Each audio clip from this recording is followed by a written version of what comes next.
Ballerina, disappointing box office numbers, but it might not be the end. You're live with the guy every day at noon central, and I got my producer, Nat. Hello. And there she is. Okay, let's get right into it. We got a lot of movie news today. Always on Monday, it seems like the stories just stack up over the weekend. So let's go into Ballerina. Now,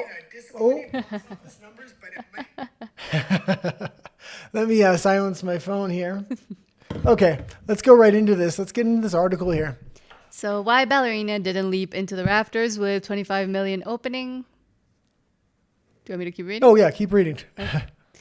After one of our most intriguing yet mind-boggling dynamics in moviegoing is that which prevents audiences from getting off the couch even when the word of mouth out there is great on the movie. Such was the dilemma this weekend for Lionsgate's John Wick offshoot Ballerina, which didn't budge from a 25 million opening even after an A cinema score, one of the best in the Wick franchise. Okay, so I had said previously that this movie had done everything right, but there was a couple things it didn't do right. That being said, I do think this movie has a good chance for recovery, meaning as long as it doesn't have box office drop off next week and the week after, and it can gauge around 20 to 25 million in follow-up weeks, it should do okay.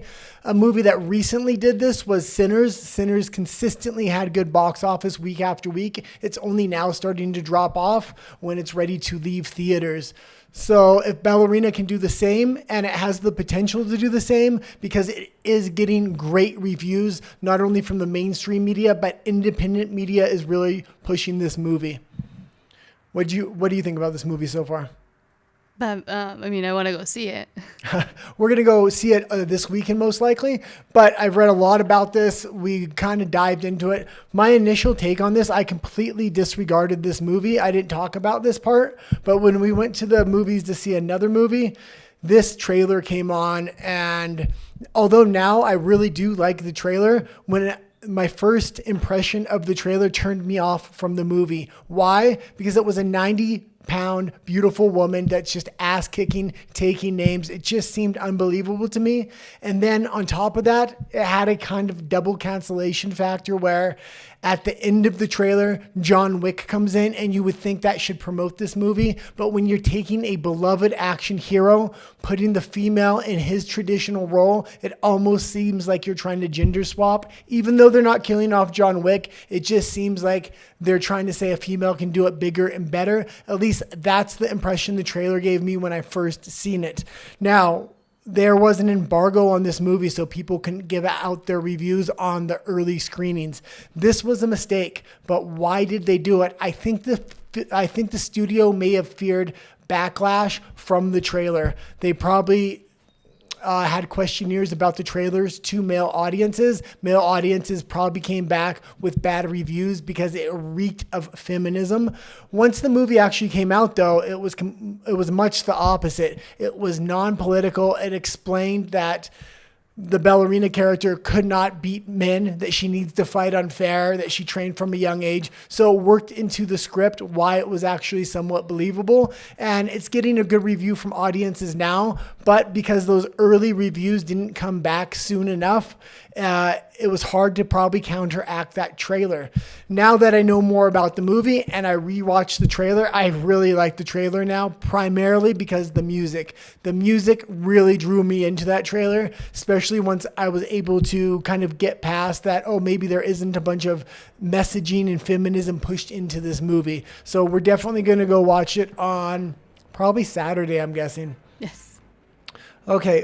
Do you have anything else about this trailer or no? No, but Rafa says, hello, maybe I'll go watch it today. Do you know if she's still dating the communist dictator's son? I was actually trying to look it up right now. So they were dating last year, but now she was sparking rumors of dating Tom Cruise. But apparently it's because they're working on stuff together. Maybe they're going to want to bring her on as more of an action girly. Well, they're trying to turn her to a superstar right now. And she is a star, but she's not a superstar. And that's kind of why this trailer, it just reeked of other feminist action heroes. Me and you were listing names before the show. I had Salt, Furioso. Furioso had Furiosa. Furiosa had the double cancellation factor where you put the strong female lead in the typical masculine role, but what people traditionally thought of Mad Max was Tom Hardy and Mel Gibson. So now you're putting a female lead in that role. So it really garnered a lot of backlash when that movie did come out. What were some of the other movies that you had? Like in the spy thriller kind of. Yeah. With females, it was Red Sparrow, Salt, Wanted, Angelina Jolie as well. Yeah. So yeah, I mean, you had superstars in these roles, like Angelina Jolie.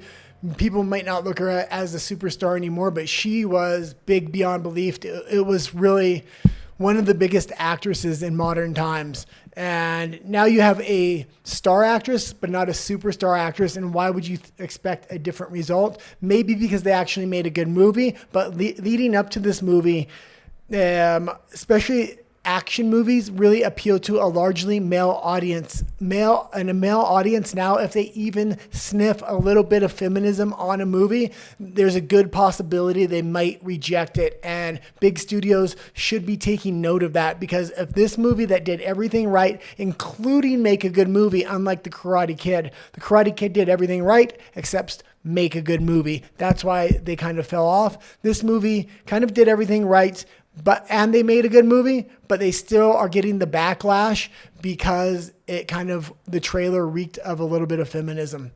But also, and this is from That Park Plays, go follow WDW Pro and That Park Plays on YouTube. They do shows quite often. But John Wick female-led spin-off Ballerina flops in opening weekend box office as women skip another for-her action film. And I even think the framing, not from them, but from the studio probably, and from whoever wanted them to do a female-led thing for women, was wrong. Like, women want and we miss rom-coms, and I see that commentary from women that speak about movies every day, saying that rom-coms are dead, that's what's missing. Netflix keeps doing horrible things, but women aren't super interested in seeing a woman in the role of a spy. They like spy movies if they do, but like the fact that it's a woman isn't going to attract women to the box office. It would attract men, but apparently they took all nuances of a romantic or even SEXUAL storyline from this movie. So how would it attract men as well? Well, go into the box office numbers about what was the male percentage and the female percentage. And I even have a theory about this. So, and by the way, 1 second, I was watching a lot of content creators, Culture Casino. I really like Culture Casino. I watch him on a daily basis. Great show. But he is a little baffled on why this movie isn't doing well. And a lot of other content creators were kind of baffled. Right before the show, you brought up this article, and I think they really nailed it here. So it says, and here's a real kicker, female audiences, and this is from Marvin Montanero. And here's a real kicker, female audiences didn't show up again, despite Ballerina starring Ana de Armas in a role specifically designed to expand the John Wick world with a female lead. Audience tracking from Post-Track shows that 63% of opening weekend moviegoers were male. This mirrors a recurring trend for action-heavy franchises that try to pivot toward female-centric storytelling without truly connecting with the female audience, because female audience doesn't want this. Okay, and that's 30%, 37% female audience. What does that tell you about those statistics? It's actually not a 37% female audience. That 37% female audience is really forced to go to that movie. Why? Because it's the opening weekend. It's date night. They're compromising on a movie here. Males typically want to go to the action movie. The girls will want to go to a romance or maybe even a Lilo and Stitch movie. But because there's a female lead, they kind of compromise, say, yeah, we'll go. But they're not excited. They're not overly excited about this movie. They needed to promote this to a male audience. They needed to add some sexuality into the movie. A female assassin or a female spy, anything in that general role, her best weapon is the art of seduction. And it seems like they kind of took that out of this movie, at least what I'm hearing from the early reviews. I mean, they tried that with Red Sparrow and it didn't work because Jennifer Lawrence doesn't work in anything. She had a terrible Russian accent. But I also think, like, men will go watch a movie like this with a female character because she's hot. Women, usually, and I'm speaking for all the women of the world right now, but at least for myself, like, if the action hero is attractive and like he becomes someone you like, that's why you go watch the movie. So trying to entice women by saying, oh, look, we put you in a role. It's like most women don't want to be super spies, and they're not interested in that. Well, I do hope this movie does turn around, and it was very non-political in its final execution, and it really did well on the storyline, explaining how she's able to fight so well, and she does get her ass kicked a lot in the lead up in the movie, so it is somewhat believable. I'm hopeful this movie won't have fall off week to week, like I had already kind of said. So, but if this movie absolutely ends up bombing at the box office, this is going to be a big signal to major studios. Move away from feminism and move away from it now, because even if you make a good movie, there may be a backlash that you can't fix.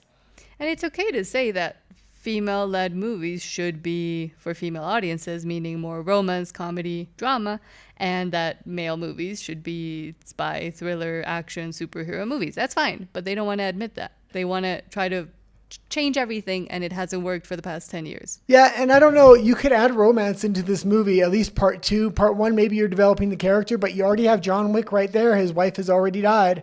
There's potential romance and sparks there, so they're already in talks for making Ballerina Part 2. And the fact that they did make a solid movie, even if it's worst case scenario here, where this movie does end up bombing at the box office, I'm not saying it will. I think it can recover. But if it does, the fact that they made a solid movie is at least expanding the universe and not hurting it overall. It may hurt it financially a little bit, but I think when it goes into streaming and things, it's going to have a much wider audience, and people will embrace this movie, and it can become somewhat of a solid IP for the John Wick universe overall.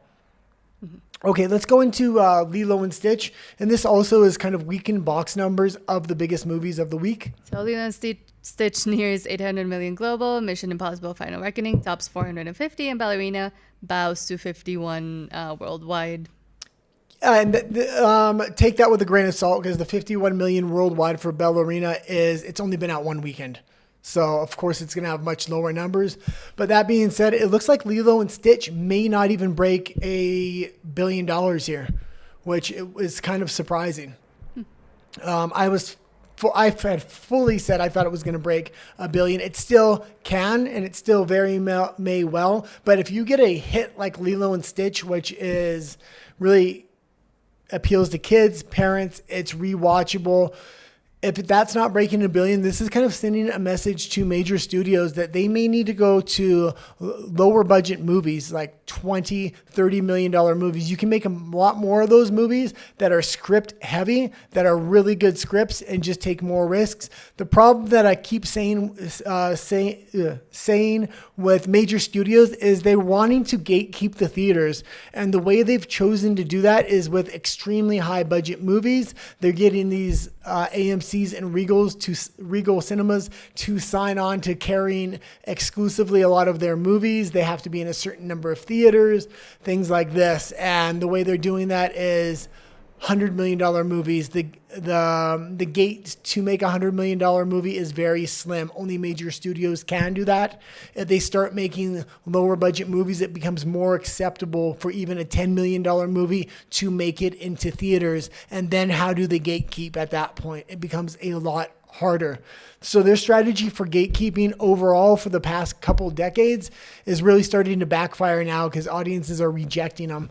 I was watching something today that it was talking about the economics of multimedia and filmmaking, and it's the smaller the screen, the more profitable it is. The larger the screen, the less profitable it is. And it's really having a role reversal. Things made for the phone are becoming the most profitable. And then you have TV, things like that. And then you're having the cinema. It's not saying the cinema won't make money, but it's a complete role reversal of how it used to be.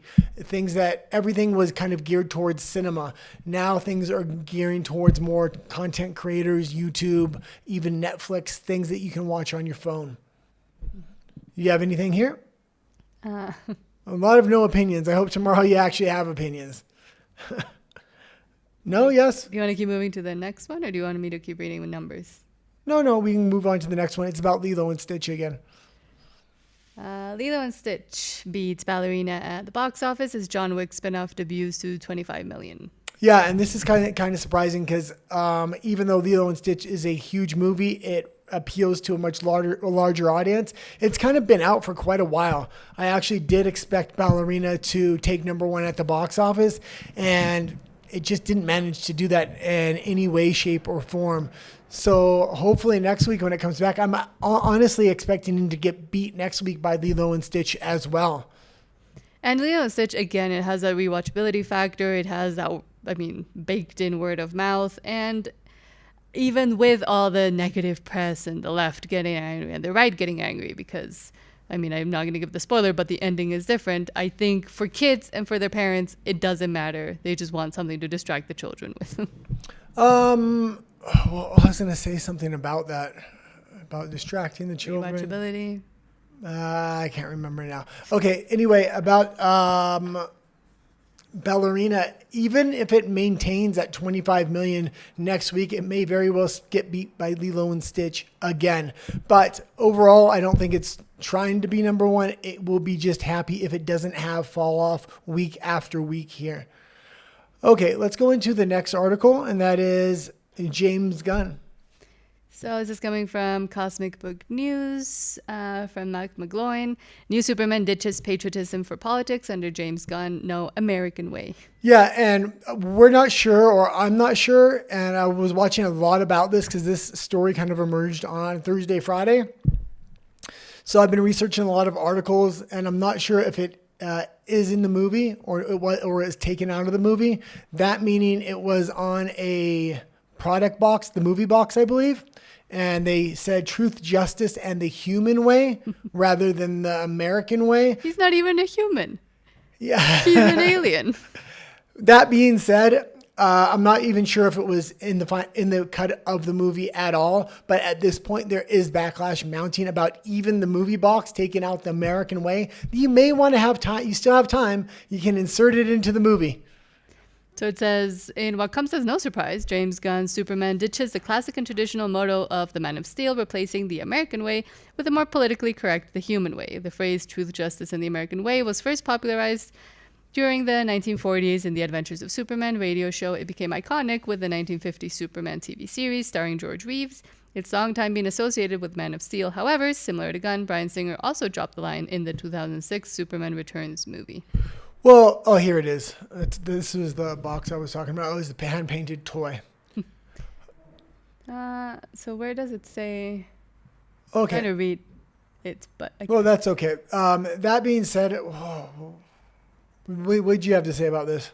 So apparently Superman now fights for the human way. Official Superman movie merchandise featuring David Cronswet as Superman features a description on the box that replaces the American way with the human way. And again, he's an alien that fell to Earth. This is a problem that these superhero movies are having, and it's a problem of their own making. They're making these movies for worldwide audiences. They're dumbing down the scripts so you can understand what's going on with just the visuals, even if you don't speak the language.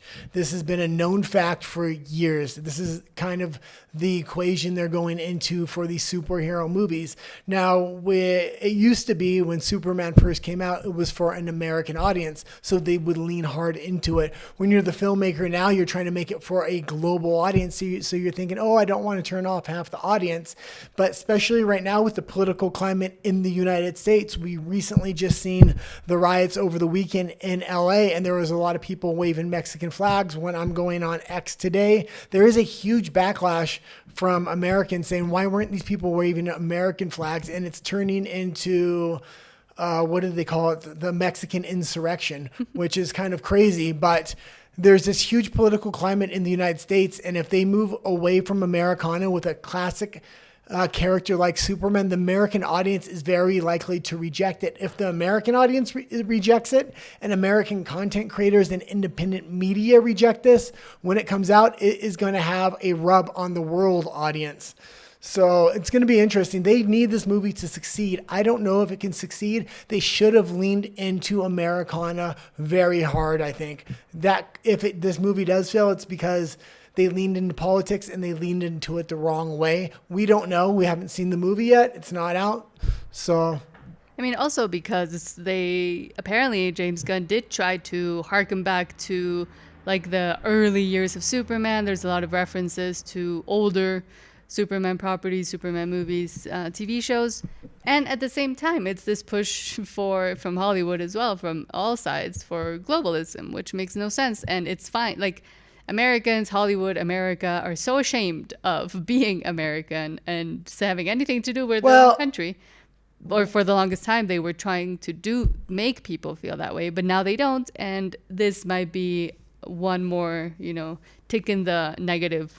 Well, we talk a lot about the economics of film and cinema here and box offices worldwide. And man, I'm having trouble recalling it today, but China only allows a certain amount of American movies in every year.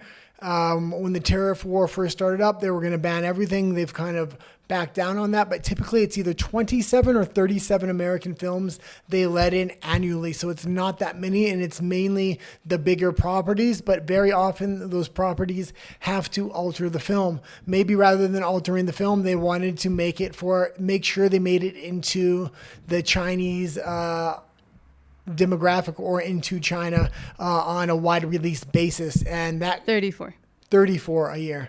So that being said, if they did do that, I think it is going to hurt the movie, and maybe they should have geared it towards an American audience overall.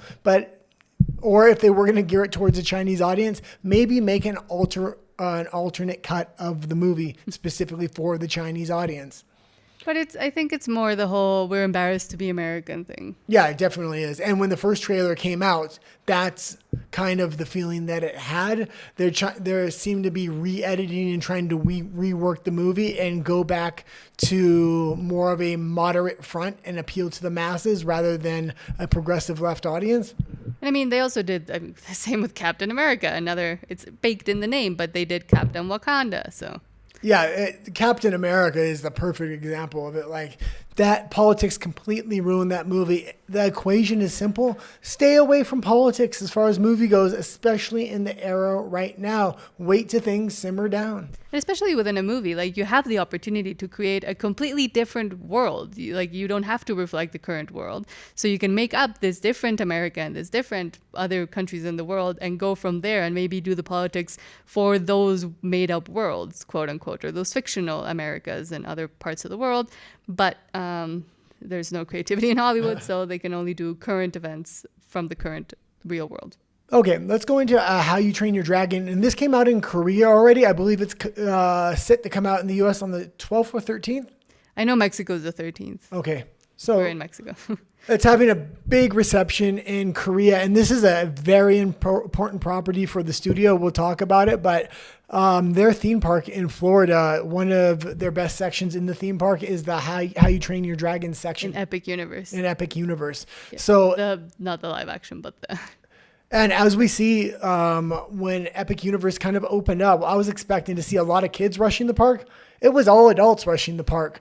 So this was what I was going to talk about with the other movie when you're talking about Lilo and Stitch. Parents just kind of just trying to distract the kid. They need this movie to not only distract the kids, but appeal to the not only parents, but adults that don't have kids, because a lot of people are going to Universal for this property specifically.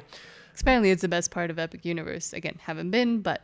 Supposedly, they changed the storyline quite a bit from the original animated series, so hopefully they did it in a tasteful way. If they can avoid backlash, that's the best thing. And maybe they should have stuck to the animated storytelling or the animated, script, just for the first one to play it safe, but... Let's hear what they have to say. How to Train Your Dragon soars to Korea box office crown from Variety. DreamWorks' How to Train Your Dragon topped the South Korean box office over the June 6 to 8 weekend, overtaking local hit High Five in admissions and revenue. The live-action remake of the 2010 blockbuster opened to 4 million from 540,000 admissions across 1,000 screens, accounting for 35% of the market, according to Kobiz, the tracking service operated by the Korean Film Council. Yeah, and I'm going to be very interested to see if this does make it into the Chinese market, because if it does, and South Korea is a good indicator whether it's going to do well in China, it's appealing to an Asian audience, this could do very well in China. As we as everybody I think knows, dragons in China are a big thing of the culture. So the movie naturally could appeal to a Chinese audience. This could potentially do big in a Chinese market. If China doesn't allow this movie in, this is going to hurt the box office worldwide numbers. But also maybe because dragons are so big in Chinese culture, the way that they want it depicted is not the way the movie depicts them. Yeah, that's why I'm going to be interested if it does release in China or not. Why don't we read a little bit more about it?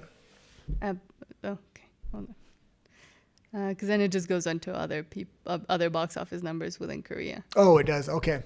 There's starting to be, I would say, rumblings that they've changed the movie and that the mainstream media is trying to pump this up.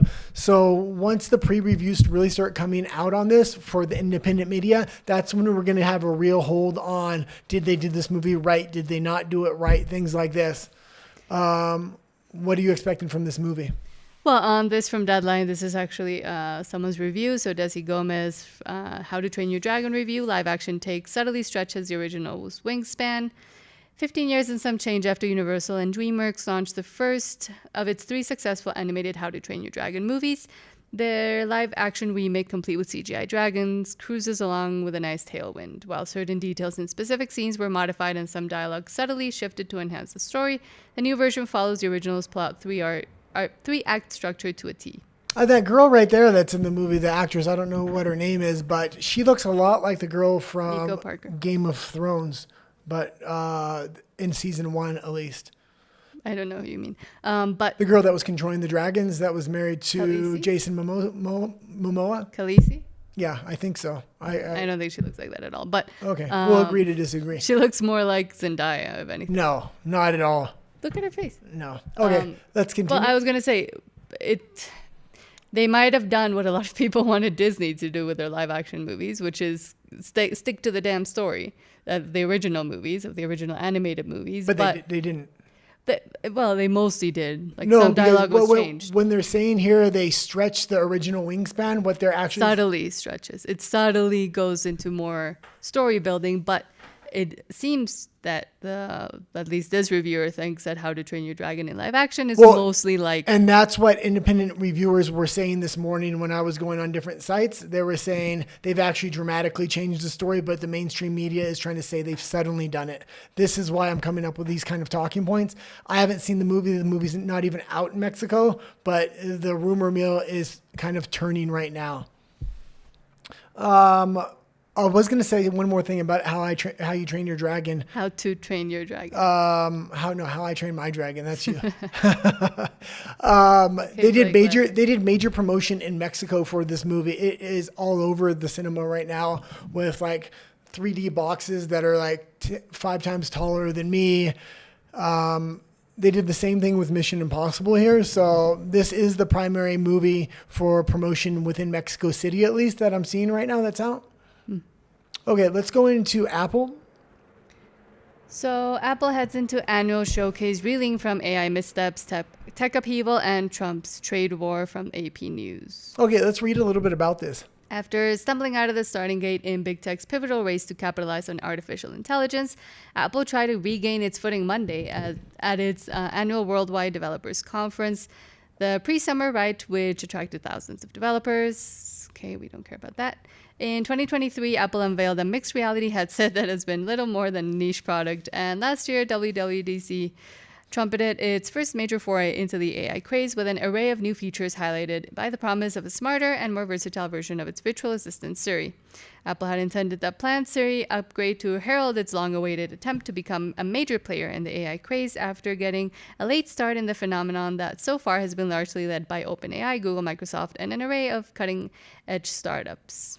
Okay, yeah, and I'm kind of disappointed in Apple overall in recent times. They fell on hard times, and I really like Apple because I'm not tech savvy. I don't know how to use computers well. I used to use a home-built computer, Microsoft, things like this, and they just didn't integrate well with photo editing, video editing, anything like that. Since I've switched over to Apple, everything has worked seamlessly. They're very easy and very user-friendly, especially if you're not good with computers. So I love love Apple, but the future of the company just doesn't look good. So I have a tough time kind of recommending Apple now, because if you invest in the whole ecosystem now and it doesn't hold up over time, which with the manufacturing, the tariffs, everything like that, even their technology, just every time they're releasing new technology, it's such a minuscule upgrade. I still have my iPhone 13 and I feel like it's state of the art still. Yes.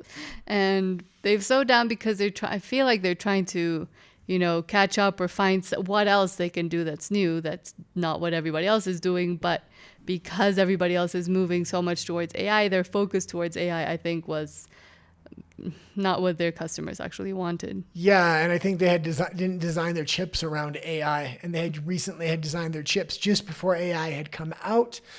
What we're also seeing is a real lag in technological jumps on a global basis. I wouldn't say complete global basis, because China still seems to be making technological jumps. They seem to be able to do more with less. As they get their hands on newer and newer technology, they're able to do more with that technology as well. Huawei is creating an integrated system that is now starting to compete with Apple's integrated system. I haven't used it. I was kind of turned off on Huawei because I used to own a Huawei phone and it integrated with nothing, but supposedly they've addressed those issues. It integrates with the CCP. Also, that being said, Apple is having a tough time relocating their manufacturing. They're trying to relocate it to India by 2026. Trump saying, no, not India. You have to come to America. Otherwise, there's still a tariff. If that's the case, that could financially really not completely collapse the company, but really severely hurt it for years to come. So it's going to be interesting to see what they actually work out with the U.S. government. And I hope their plan is not to wait out Trump, because if they try to do that and J.D. Vance is elected or somebody else is elected from the Republican Party, they're going to need to work out a deal now. So yes. And Rafa asks, do Canadians use metric or imperial units? They use both, which makes everything even more confusing. They use the opposite of Americans. But not for everything. Yeah, for everything. No. Because they use ounces for certain things. They use inches. Like they use inches for height, for example, and pounds for weight. But then when it's like food. But they don't use feet. That's the thing. So even when they're using their system, they've completely rejected the American system, which made it very hard for me. But no, they didn't, because weight is always in pounds. Huh? Weight, for example, when they're it's measuring kilograms. It's always in kilograms. But certain things are in pounds. No, it's only because the American influence over time has changed it. Like when I first moved to Canada, everything was kilograms. I didn't know how to do it. I'm pretty good at math, but I had a tough time when I moved to Canada. But I noticed over the 10 years while I was there, it converted more and more into the American system, but not completely. So. But I do know that there's certain things they use. And they're in kilometers as well, where the States is in miles. But there is a mix. It's a mix, but only because there's so many Americans there, and they're trying to appeal to American companies in a lot of their metrics and things like that. Because, food also uses pounds. So it's like hybrid. But as a Mexican coming from the metric system, it was easier for me than if I had gone to the U.S., where I wouldn't have known anything. Yeah, it was very difficult for me when I first moved to Canada. But it was easier for me because I was coming from the metric system, okay, which the rest of the world uses. Let's go into Warner Brothers Discovery now. So Warner Brothers, this is from Variety, Warner Brothers Discovery to split into two companies.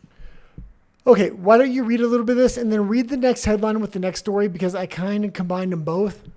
So Warner Brothers Discovery, grappling with declines in its overall business, said Monday it planned to divide the company into two publicly traded entities, one devoted to streaming and content production and one devoted to traditional television. Warner Brothers Discovery CEO David Zaslav will remain as the leader with the streaming-focused entity, while Gunnar Wiedenfels, the company's CFO, who has become known for finding new ways to cut old costs, except Zaslav's. And let's stop it right here. And this was David Zaslav, who wanted, how much was it? $52 million annually? Something, yeah. Some ridiculous amount. The shareholders knocked that down. I'm sure he's still getting tens of millions of dollars.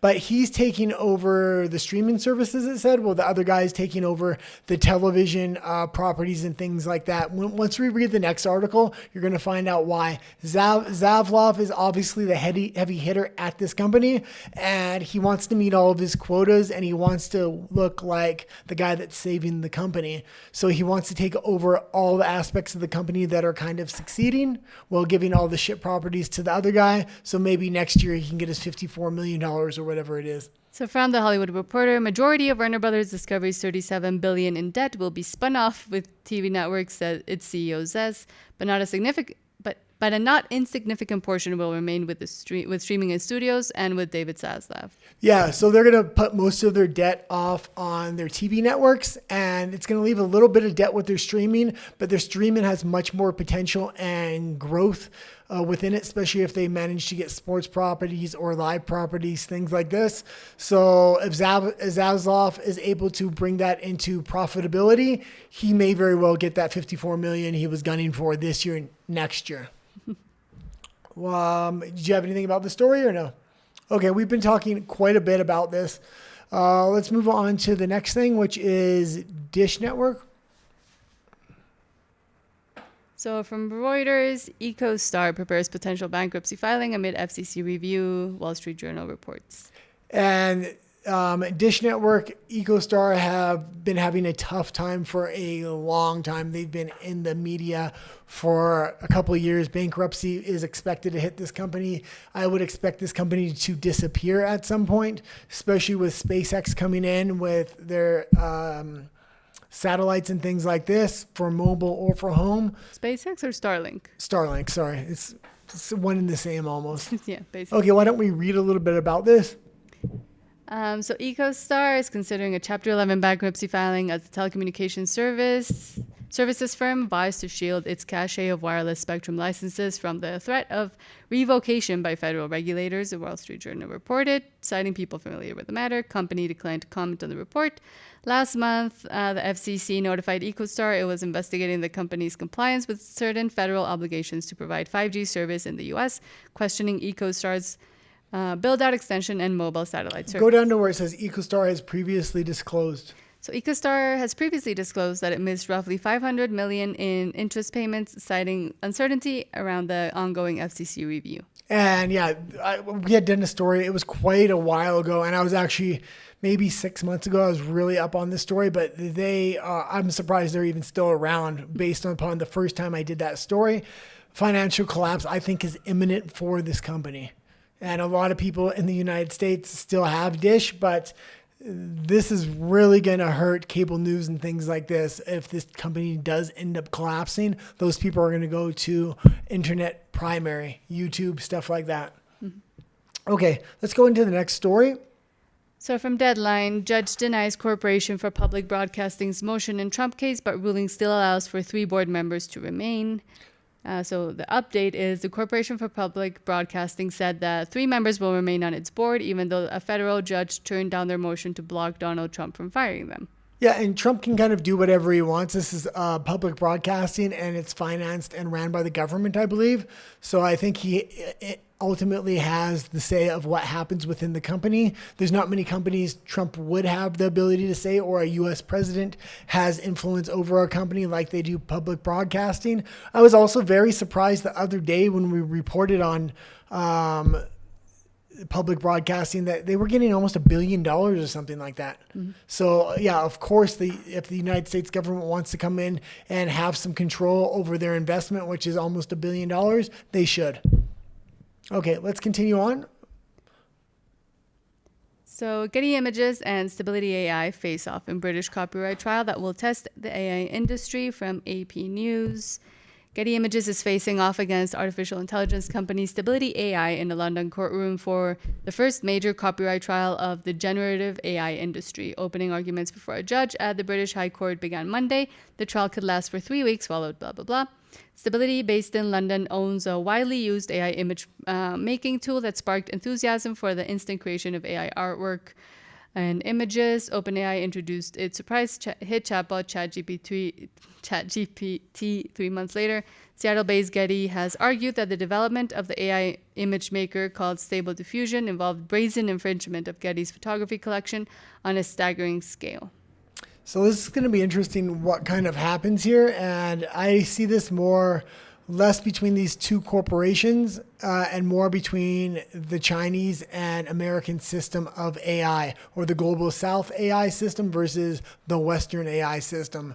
The Chinese AI system is far less powerful. They don't have the chips to make these mega computers, but again, they're doing more with less. So the AIs may not be as intelligent, but they're making what they are making is far cheaper.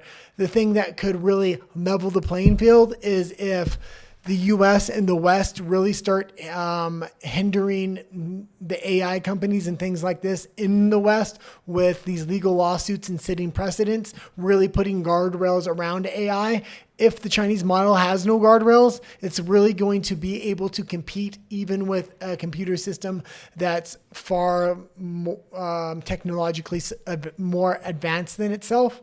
So I think not only this lawsuit, but a lot of these AI lawsuits that are really coming up in the Western court system could end up hindering AI overall in the West and give the Chinese the big advantage it kind of needs to equalize the playing field. But it's funny that it's Getty just trying to do this and getting all pissy about, their images are being taken when they do the exact same to actual photographers. Yes. So there's that case, for example, of, I forget her name, but a photographer donated much of her work to, I believe it was the Library of Congress or some other like public government where people could access her images and use them just by giving her, like saying that she took them. But Getty came out and actually put them all on their site and then wanted people to purchase them. And they've been really hawkish with how they treat their photographers' images, their charging schemes, and it's essentially impossible to get any image, especially of a live event, without it having been sold to Getty, which makes them a very important company. But at the same time, now they're complaining that a lot of the things that they kind of, not stole the copyright for, but declared copyright was for them when it actually fully wasn't. It's crazy now that they're trying to argue that AI is doing the same thing. Okay, and something else I was going to say about I forgot. You went on for quite a while there. First you want me to talk, now you don't want me to talk. Well, I do want you to talk, but entertain me. Okay. Okay, you can move on. Okay. AI. Getty. Oh, this is the Botox story. This is actually the story I put it in on, I think, Friday, just in case no pop culture news popped up on the weekend. But of course, there's always a ton on the weekend. I should have known better. But let's talk about it just because I put it in there. So from Wide Awake Media, once again, Botox is marketed as beauty. But what if I told you it's actually neurological warfare? New research shows that Botox causes the same damage that we see in Alzheimer's and ALS. I've been talking against Botox for a long time now, in Spanish mostly, but people got mad at me when I criticized our president for getting a full face of Botox. Claudia Sheinbaum, not Trump. Okay, let's play it. Advocate for Botox injury, and I have done this full time for several years. I help to run a support group of over 35,000 people who have experienced life-threatening or debilitating systemic toxicity after Botox treatment. What I'm sharing with you today, our team has waited for years to share publicly. If you only share one thing from the Never Tox page, let it be this. We knew something was wrong. Now science has caught up. Before I share this study, I want to be sure to let you know that the admin team and I have sat with this for months. We consulted, confirmed, and clarified this information to be absolutely certain that what we were reading was real, and it is concerning.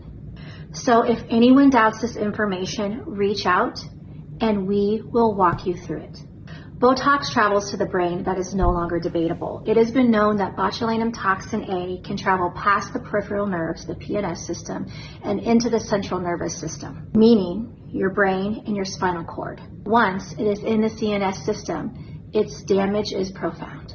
1 unit of Botox contains 20 million molecules. Each one has the potential to enter your Pause it real CNS quick. and even And there's going to be a lot of cognitive dissonance with this. People aren't, especially women, aren't going to want to believe these studies that are coming out now and how harmful Botox can be. It's the same thing with Ozempic. Ozempic, there's this cognitive dissonance where there is a lot of research coming out, in my opinion, that just shows the dramatic health effects that Ozempic can have on your system. And we talked the other day about that new drug coming out that could replace injectables for men so they can grow muscle. It's in a pill form and it's supposed to work amazingly, but it's this miracle drug again that's really the Ozempic for men, the Botox for men. So I'd be very cautious to use something like that, especially what's already happened with Botox now and Ozempic. And with Botox, I mean, it's in the name. It's botulinum toxin. Like, that's what people used to get from eating cans that weren't properly sealed. Like, it has those effects. And the fact that the beauty industry and pharmaceutical industry have tried to market it and spin it off as something else. And also with fillers, we know that on MRIs, like women that get fillers and they were told that they were going to get dissolved and they were told that it was going to pass through their system, it never did. So now they have a face full of, 10-year-old fillers and that are visible on an MRI, essentially creating a mask of their faces.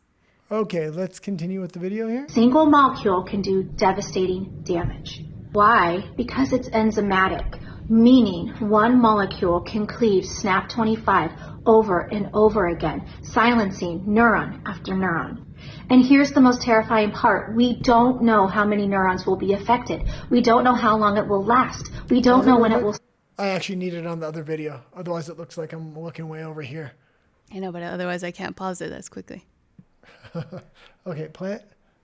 stop, and we don't know who is the most vulnerable. A groundbreaking study released last spring showed us alarming key findings.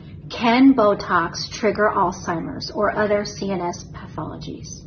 This isn't fear-mongering. This is peer-reviewed science. And if you have ever wondered if Botox could contribute to neurodegenerative diseases, the answer is no longer unthinkable. Botox is marketed as beauty and a cure-all, but what if I told you that it's actually neurological warfare? This new research shows that botulinum toxin A causes the same damage that we see in Alzheimer's and ALS.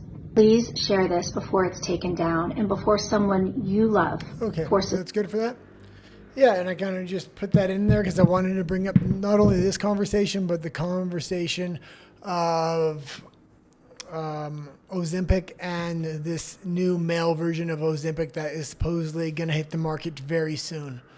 Okay, let's go in. And also, if you're interested in these kinds of stories and the beauty industry and what happens with all of these kind of beauty treatments, I want to recommend 2 channels.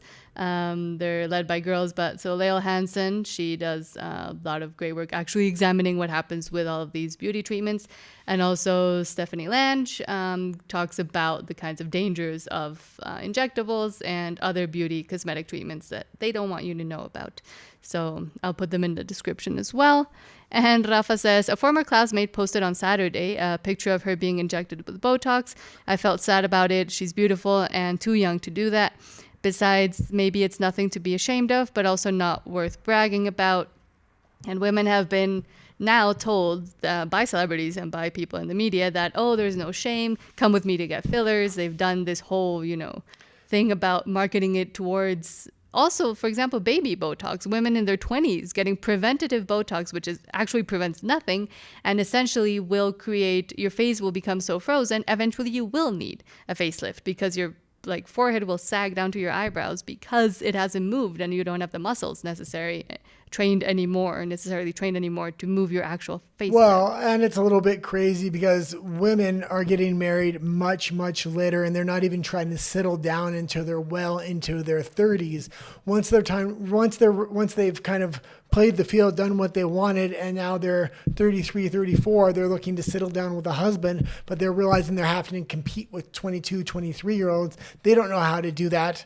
Men are kind of wanting younger women, so they're doing everything in their power, and this includes getting Botox, Ozempic. They're absolutely destroying their bodies.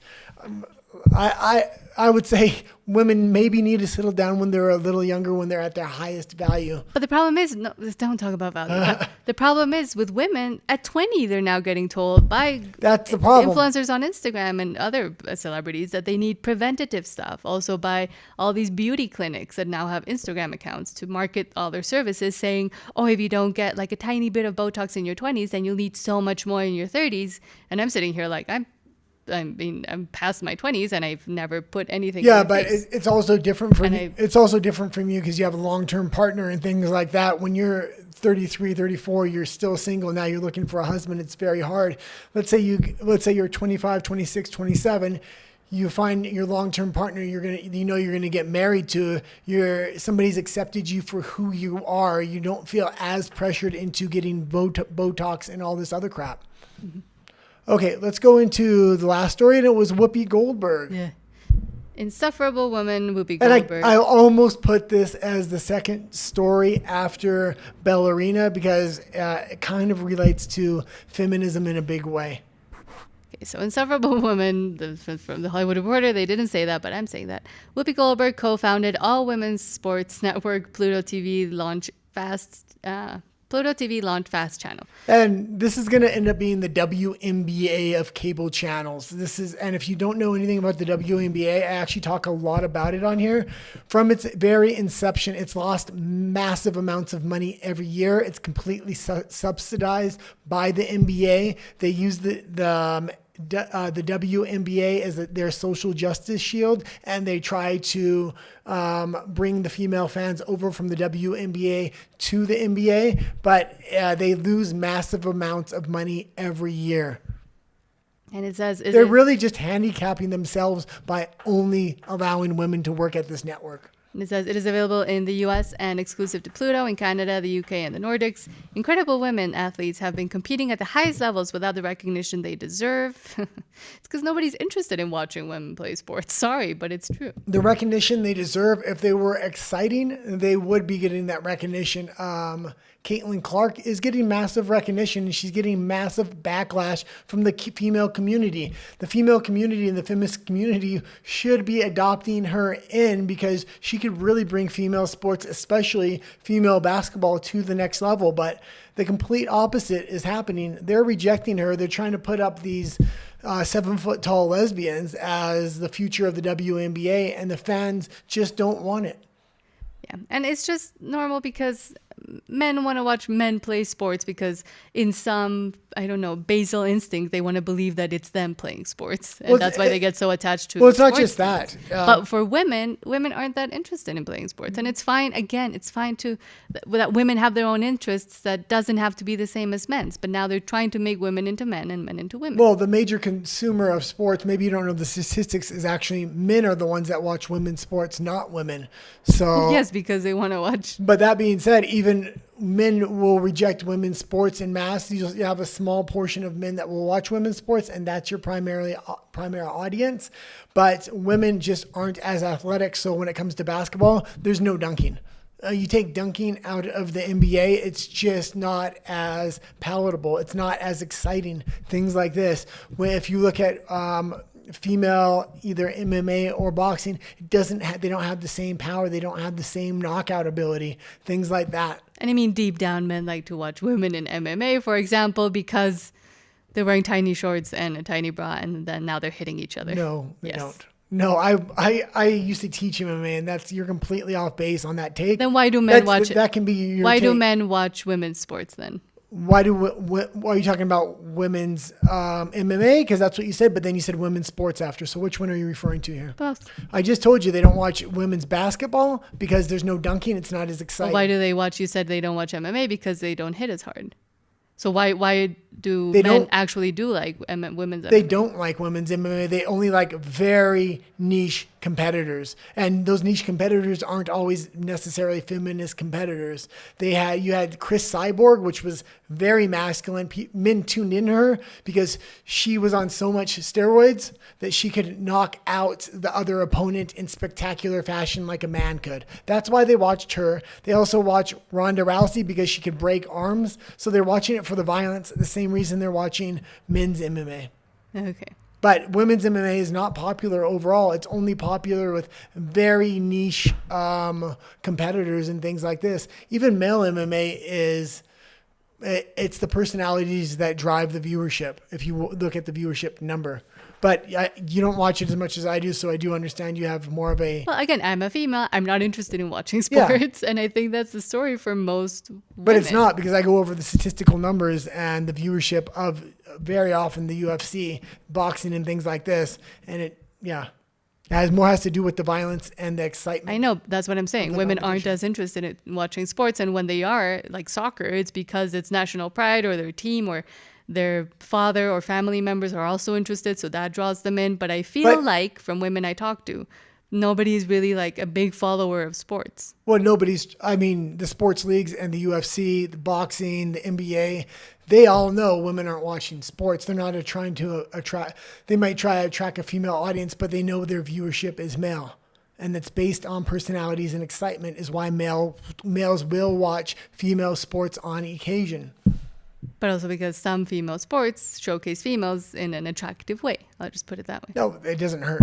Definitely. Yes, exactly. Okay. Rafa says, at 23, I told a dermatologist about a small wrinkle I have on my forehead since high school. He offered me Botox. I told him that's for, not for straight men, but he put it in a different way. And it says it was funny and awkward because he clearly had a lot of it. And they kind of like buy into it themselves as well. So it's hard for them to even give you the warnings, label warnings for all of these treatments, because they have a vested interest in making money from it and promoting it more and more. Well, especially here in Mexico, like in gyms, they're offering Botox in the back. It's crazy. Yeah. I came here and I'm surprised at like it is really pushed without any hesitation by anybody and everybody. And here in Mexico, there's also a lot less, regulation. I mean, everywhere. In the States, there's also horror stories about it. But yes, there's less regulation, and it's become almost as like, oh, come get, I don't know, a massage. Now, oh, come get Botox. Like, it's this self-care angle that they've baked into it that I think is what's most dangerous, because you're just it's not self-care. You're damaging your face. And I'm going to go into a little bit of production talk now. But before I do, the show tomorrow may come on a bit later in the day. So we have another appointment that we have to take care of at the regular time the show is usually on. Okay, let's go into some production talk today. We're going to talk these little lights. Now, the little lights that I have, the ones I recommend, these are like no-name brand lights here that I got from Alibaba. These are the best ones when you're looking for lights. You can pay 10 times the price and get the high-end version of these. I don't recommend those because a lot of these have built-in batteries. So once the battery runs out, the whole thing's dead anyway. It's going to be the same with the American versions or the high-end versions. So for these particular lights, I do recommend cheap Chinese knockoffs, number one. But number two, pay a little bit more for the cheap Chinese knockoff and you'll get a better one. The difference between this, which is made of plastic, it lights up kind of like this, and this one is dramatic. This one is far brighter. It's made of metal. It's more durable. What are those kinds of lights called? It's a lot. They're just regular little lights. How do you Google it, or how do you search for it on Amazon? I'm not sure. Okay. But thanks for the question. Okay, that's it for today. We'll be back tomorrow. You don't want to keep going on your lights? No. Oh, because I asked the question? No. I'm done. Okay. So, yeah, tomorrow this show will be a bit later probably. Not earlier, a bit later. And then regular times for the rest of our shows. We'll see you tonight in Spanish if you want to watch me at 8 p.m. Central. And maybe I'll talk more about the lights on the next episode. Okay. Adios.